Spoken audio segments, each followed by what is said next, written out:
Well, good to see you all. And I'm Kristian, if I haven't met you yet. And I'm interviewing the amazing Josiah Leeke. Oh, too much, Kristian. And this is another session of Off the Record. And we've actually been able to get in a room without Josh in front of the camera. So that's good. And last session was fantastic. The interview with Linda Staley and Pastor Josh. And it's just really cool, these sessions, just to kind of dig a little bit deeper in some things that maybe don't quite fit into the Sunday service. He might not be behind. He might not be in front of camera, but he is behind the camera, just making sure everything's in order. Me and Josh have traded places. Yeah, tonight. you know, Josh, always watching, even where you're at home, okay? So make sure you're doing the right thing. Now, we've been leading the youth, Josiah and I and Caitlin, a whole team of people, which has been really exciting. And just to see, I guess, personal growth and personal discipleship is such an exciting thing. But for those in our wider church community that maybe don't know you, Josiah, give us a little bit of your background. How long have you been at the church here? I've been coming here for as long as I can remember. Mum and Dad, who are elders here as well, they've kind of paved the way for our family. So one of 5 kids, and I've been coming here for as long as I can remember.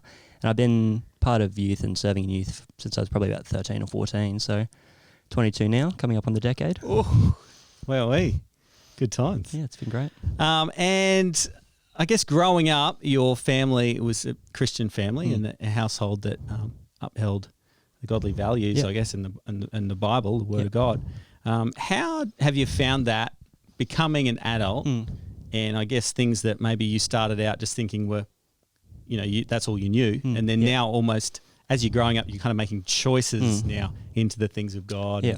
And, I guess what has your walk with God meant to you in your life? Yeah, I guess the natural the protection that Mum and Dad had over us is sort of reaching even into now where I'm coming into adulthood and obviously working and driving and all that sort of thing.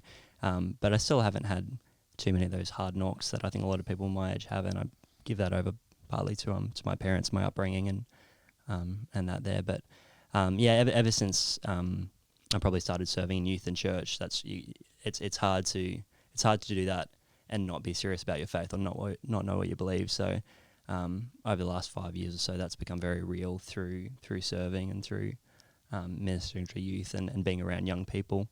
And I think probably in the last few years it's been strengthened even further, working in a non-Christian environment around people every day that don't hold the same beliefs. That it really hardens your resolve in what you do believe in, what you hold to be true, and the morals and principles and values that come with that. Yeah. And I guess even at your stage of life, you'd already be seeing the divergent nature of some of the decisions that maybe some of your mates that you grew up with sticking, holding true into the things of God versus for whatever reason, a lot of people have a bumpy road or disappointments. But as the years progress, just seeing the fruit of some of those decisions. Yeah, it's interesting to see, but it's sad to see as well. Mates who grew up almost the same as me, even nearby, had similar upbringings, but as they stepped away from their parents and moved out of home and maybe went to university, just each minor decision sort of it fell further and further from the tree, and we're very different people now. Changing gears, what's the go with that mow? It started as a joke, but who knows, it might be here to stay. It's a good thing, I think. I think it's sensational, to be honest. It's a good thing. It was fully started as a joke. I just shaved everything except it, but I think it's becoming quickly part of my identity.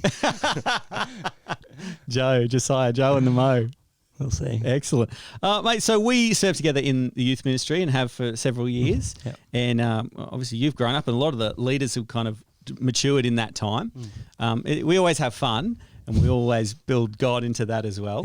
What would you say your heart for teenagers is in, seeing them go on with God? Well, I don't know, it's been such a great joy and pleasure just growing up with youth, but now also at the stage where I'm leading alongside mates that I grew up with and able to give younger teenagers the same sort of experience that I had from coming into youth maybe at 12 or 13 up until you turn 18 or 19 and move on to university there. And I think that in the last few years I've noticed that there's in a lot of teenagers today there's such a sense of apathy, maybe in their home lives, and coming to youth and just seeing a spark of joy and excitement when they encounter God, they encounter real friends, and it's in such just like a fun environment. It's great seeing that spark ignited in some people who won't have that otherwise. Yeah. Seeing teenagers come in and encounter a very real living God, and doing it with mates, with relationships that might last forever, is such a joy and a privilege, but it's so fun as well. Yeah. Yeah, for sure. I think some of us who maybe grew up in Christian households sort of, you get used to it, and then you chat with some of the other younger teenagers and realise it's the highlight of their week, just being able to actually come together, and the friendships, which are not based on doing dumb stuff or breaking things or breaking the law or breaking other people's property, or anything else, or vices, but it's actually the togetherness in encouraging each other and supporting each other. It's real cool. And I can recall the first time I went to youth, and just that feeling of excitement and wonder, and just how it was the highlight of every weekend. It's great now being on the outside and being able to offer that and being able to help develop that as well. Yeah, for sure. Super cool. And I'm getting a little longer in the tooth, and my eldest daughter is now attending youth and going to youth, which is shout out Safi. Yeah, go Saf, and which is exciting. Yeah, and just to see the joy on her life as well, to have other friends and people maybe a little bit older as well, just to be examples. It's a really fun thing and a great thing. Nervous, yeah, absolutely nervous, but in a good way. It's good to know that it's nervous even when you're the youth pastor and you're bringing your own kid into youth. Yeah, no, it is. It's an exciting time. Also, Josiah, not just the youth, but obviously our youth ministry is a vital part of our church, the fabric within our church, and being part of our church here for a lot of years. I guess, what would you say, looking into the future of Noosa and our church and the youth, what would you say excites you about looking forward into that? I think youth ministry is great and fantastic and vital. I think it's also wasted if it ends when that teenager turns 18. So I think something that you have massively developed here and brought in where it hasn't been before is youth integration into church.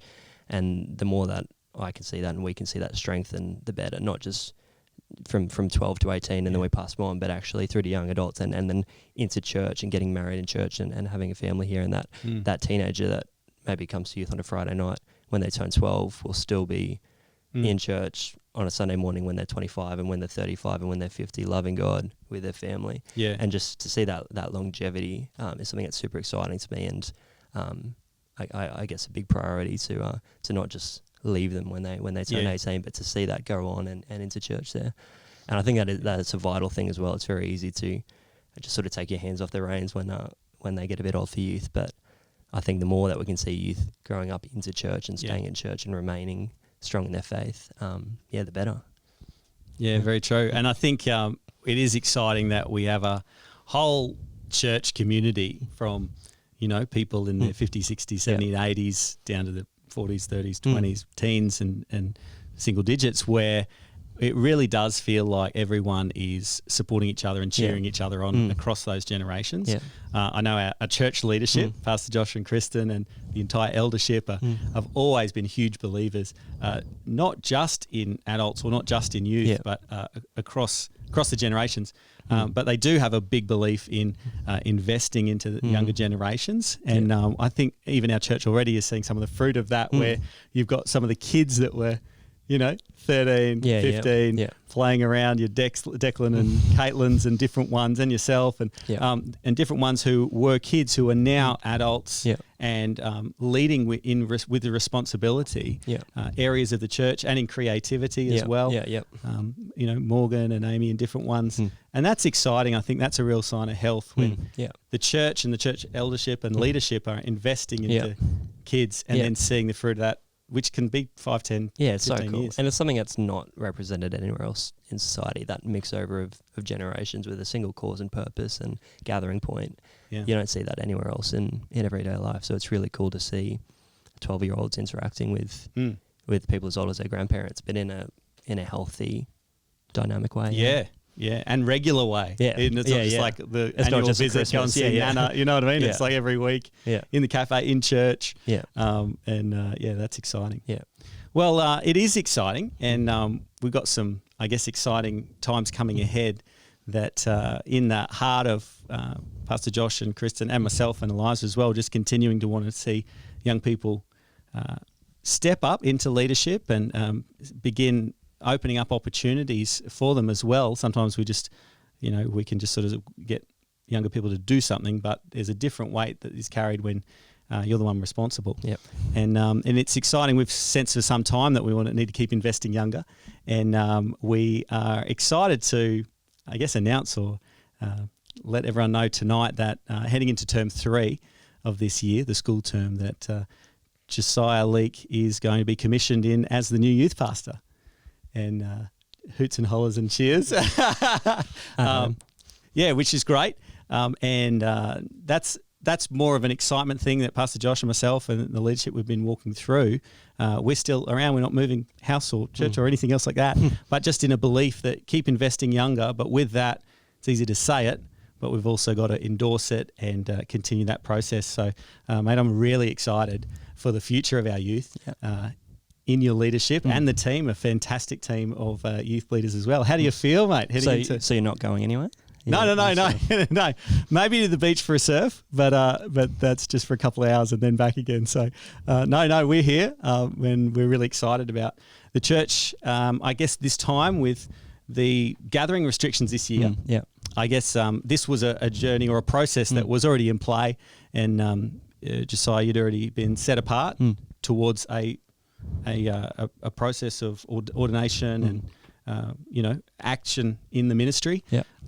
But in this moment when I guess everything was already disrupted in the youth, we thought maybe this was going to head into next year, but felt that since everything's already disrupted, the rebuilding process and establishing routines would be a smoother and seamless baton change hand the baton to you at this point. Yeah. And as we start to be able to gather in person again, that you can put your fingerprint on that moving forward into the year. And Eliza and myself and Josh and Kristian couldn't be more excited. I'm really excited. I'm very excited. And you've done an incredible job. And I couldn't step on this platform if you hadn't put it there to begin with. So big thanks to you and Eliza. But I'm super excited to take the team on and hit some new heights there and just keep doing what we're doing, really.